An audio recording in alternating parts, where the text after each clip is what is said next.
غدا اللتي والنصر من عيار ثقيل، مباراة منتظرة، مباراة جميلة، مباراة القمة.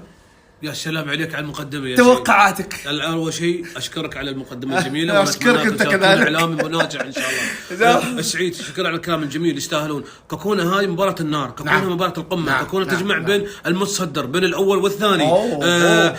بكرة الفائز نقول له مبروك، والخسران بنقول له هارد. ليش؟ لأن ما في حد خاسر باكر.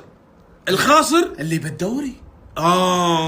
اللي بالدوري غدا إذا النصر خسر اللتي الصدارة. اللتي الصدارة. وإذا اللتي خسر راحت الصدارة. راحت الصدارة. أعتقد للنصر، واحتمال يشيل النصر الدوري. ان شاء الله ولا فالك ان شاء الله. الدوري هذا طويل، لكن نحن نتمناها باكر كمتابعين، نتمناها ان شاء الله يا سعيد تطلع بصوره ايجابيه. نعم. والشارع الرياضي السعودي اكيد بينقلها لنا، ونحن ايضا نتمنى لكم التوفيق في المباراه. توقعاتك؟ خاصه للاتي ان شاء الله. خاصه للاتي. الدهون؟ لا تكلمني، الدهون؟ لا ترمسني.